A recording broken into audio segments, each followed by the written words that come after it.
দীর্ঘ যাচাই বাছাইয়ের পর ২ দফায় ২৭২টি আসনে সম্ভাব্য প্রার্থীদের নাম ঘোষণা করেছে বিএনপি। প্রার্থী ঘোষণার পর যারা টিকিট পেয়েছেন তারা মাঠে সক্রিয় হলেও বেশ কয়েকটি আসনে মনোনয়ন না পাওয়া নেতাদের মধ্যে অসন্তোষ ও বিক্ষোভ দেখা দিয়েছে। এমন পরিস্থিতিতে দলের হাইকমান্ড জানায়, সম্ভাব্য প্রার্থীদের মাঠের কর্মকাণ্ড নিবিড়ভাবে পর্যবেক্ষণ করা হচ্ছে। বিশেষ করে মনোনয়ন বঞ্চিত ও ত্যাগী নেতাদের সঙ্গে প্রার্থীরা কেমন আচরণ করছেন সেটি সবচেয়ে গুরুত্বপূর্ণ সূচক হিসেবে বিবেচনায় নেওয়া হচ্ছে।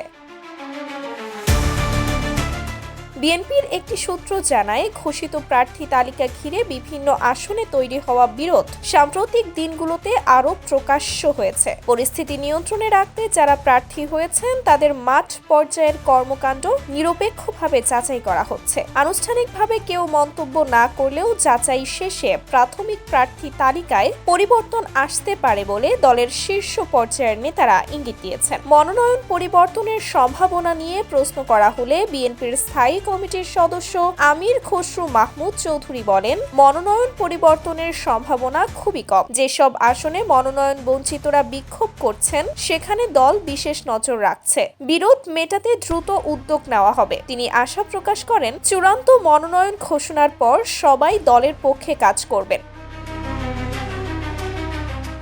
অপরদিকে গুলশানে বিএনপি চেয়ারপারসনের কার্যালয়ে সংবাদ সম্মেলনে মহাসচিব মির্জা ফখরুল ইসলাম আলমগীর বলেছেন, যেসব আসনে মনোনয়ন দেওয়া হয়েছে সেসব আসনে পরিবর্তনের সম্ভাবনা খুবই সীমিত। তবে ঘোষিত আসনগুলোর মধ্যে অন্তত 40টিতে তীব্র বিরোধ দেখা দিয়েছে। তদন্তে জানা গেছে, এসব আসনে বঞ্চিত নেতাদের কঠোর অবস্থান তৈরি হয়েছে এবং পূর্ণ মূল্যায়ন না হলে কয়েকজন স্বতন্ত্র প্রার্থী হিসেবে নির্বাচনে অংশ নেওয়ার ঝুঁকি রয়েছে। এছাড়া রুমিন ফারহানার ব্রাহ্মণবাড়িয়া ২ সহ কয়েকটি গুরুত্বপূর্ণ আসনে মনোনয়ন এখনো চূড়ান্ত না হওয়ায় ক্ষোভ বিরাজ করছে। দলের শীর্ষ নেতারা বলছেন, মনোনয়ন বঞ্চিতদের দাবিকে গুরুত্ব দেওয়া হচ্ছে।